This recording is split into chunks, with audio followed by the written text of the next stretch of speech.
গলায় দাগ এবং বোধহয় একটা জাঙ্গিয়া পরা একটা গেঞ্জি পরেছিলেন।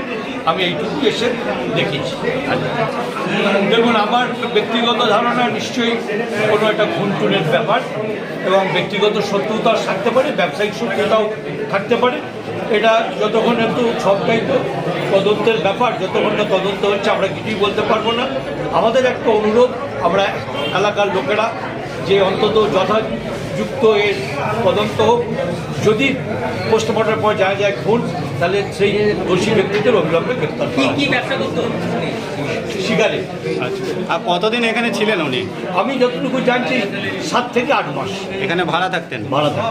কি নাম ভদ্রলোকের? ওনার দোলন নাম, দোলন মণ্ডল। আর ব্যবসা কি এখানেই করতেন?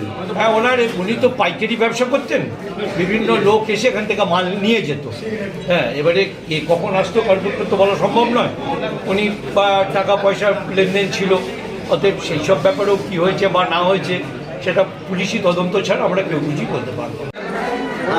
দাদা সন্ধ্যেবেলাতে দিকটা অন্ধকার ছিল, উনি সন্ধ্যেবেলায় লাইটটা জ্বালিয়ে দেয়, আজকে জ্বালায়নি। দাদা দেখে সন্ধ্যেবেলায় দরজাটা খুলেছে, তখন দেখছে উনি শুয়ে আছে, এরকম অবস্থায় শুয়ে আছে।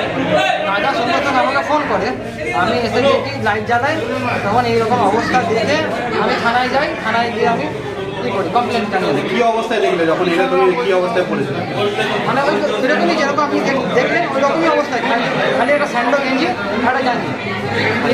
দেহে কি কোনো আঘাতের চিহ্ন আছে? হ্যাঁ হ্যাঁ, যেটা এখন দেখা গেল, পুলিশ এসে দেখলো দেহতে অনেক কটা আঘাতের চিহ্ন আছে। কি মনে হচ্ছে আপনাদের?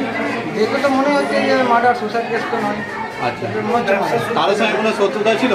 শত্রুতা তো স্যার ছিল না, কিন্তু যেহেতু সিগারেটের ব্যবসা করতো, ওই পারপাসে অনেকজন বাড়িতে আসা যাওয়া করতো কাস্টমার। সিগারেটের কি ব্যাপার? সিগারেট হোলসেল, হ্যাঁ। আপনারা কি